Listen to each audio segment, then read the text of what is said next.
El conflicto de los siglos, capítulo 15, la verdad progresa en Inglaterra, parte 1.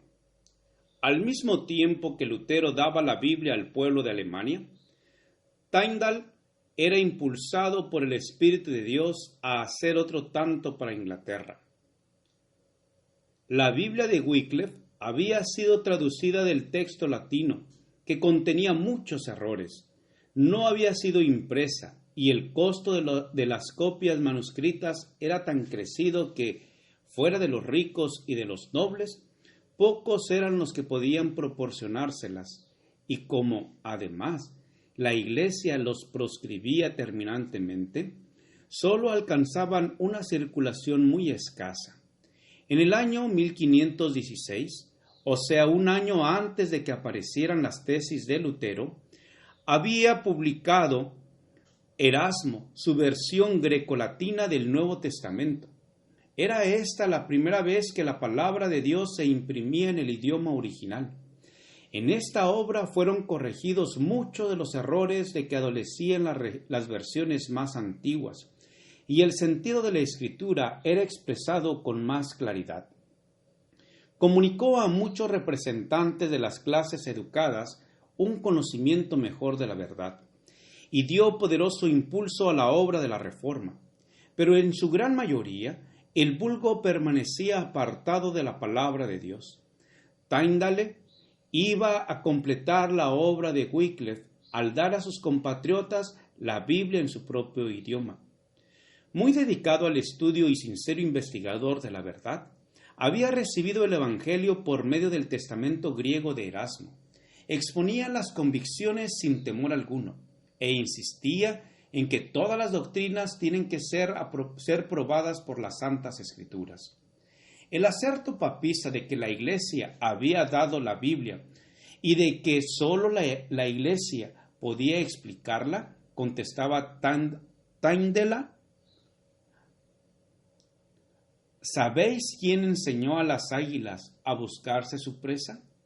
Ese mismo Dios es el que enseña a sus hijos hambrientos a encontrar a su Padre en su palabra.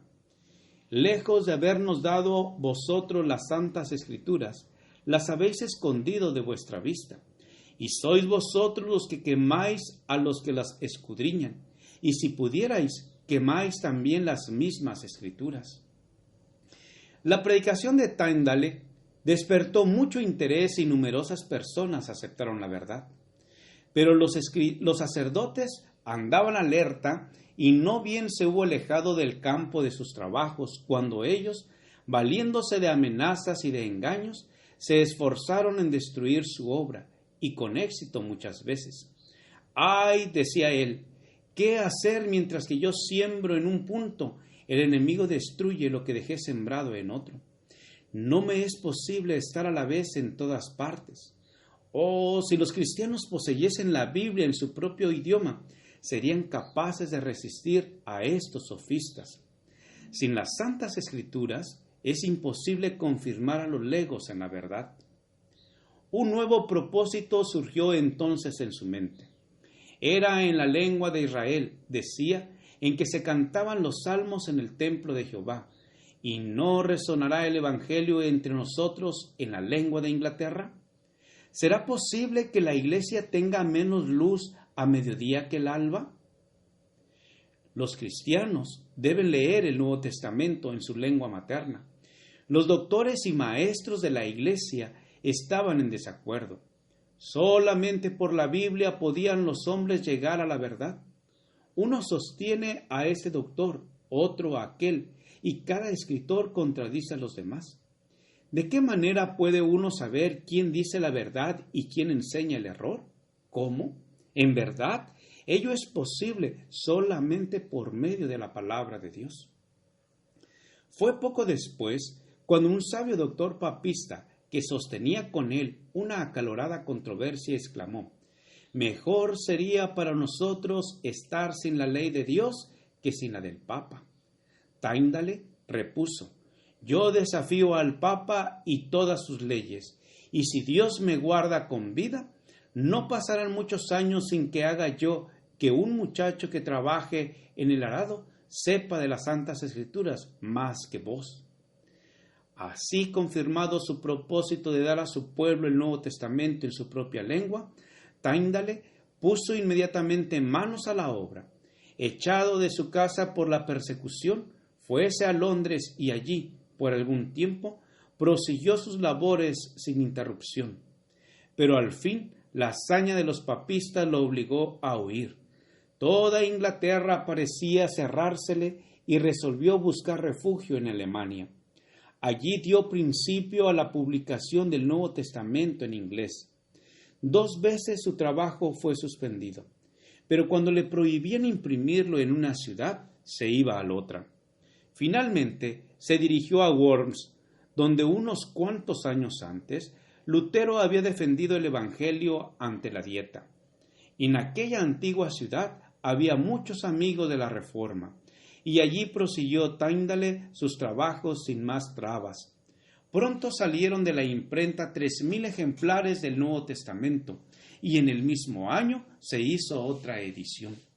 Con gran concentración de espíritu y perseverancia, prosiguió sus trabajos. A pesar de la vigilancia con que las autoridades de Inglaterra guardaban sus puertos, la palabra de Dios llegó de varios modos a Londres, y de allí circuló por todo el país. Los papistas trataron de suprimir la verdad, pero en vano. El obispo de Durham compró de una sola vez a un librero amigo de Tyndale todo el surtido de Biblias que tenía, para destruirlas, suponiendo que de esta manera estorbaría en algo la circulación de las Escrituras. Pero por el contrario, el dinero así conseguido fue suficiente para hacer una nueva edición y más elegante, que de otro modo no hubiera podido publicarse. Cuando Tyndale fue aprehendido posteriormente, le ofrecieron la libertad a condición de que revelase los nombres de los que habían ayudado a sufragar los gastos de impresión de sus Biblias. Él contestó que el obispo de Durham le había ayudado más que nadie, porque el pagar una gran suma por las Biblias que había en existencia le había ayudado eficazmente para seguir adelante con valor. La traición entregó a Tyndale a sus enemigos y quedó preso por muchos meses. Finalmente dio testimonio de su fe por el martirio, pero las armas que él había preparado sirvieron para ayudar a otros soldados a seguir batallando a través de los siglos hasta el día de hoy. Latimer sostuvo desde el púlpito que la Biblia debía ser leída en el lenguaje popular. El autor de las Santas Escrituras, decía él, es Dios mismo, y ellas participan del poder y de la eternidad de su autor. No hay rey, ni emperador, ni magistrado, ni gobernador que no esté obligado a obedecer su santa palabra. Cuidémonos de las sendas laterales y sigamos el camino recto de la palabra de Dios. No andemos como andaban nuestros padres, ni tratemos de saber lo que hicieron, sino lo que hubieran podido hacer. Gracias por escuchar este audio. Te invito a escuchar el siguiente capítulo. Jehová te bendiga y te guarde. Jehová haga resplandecer su rostro sobre ti y tenga de ti misericordia.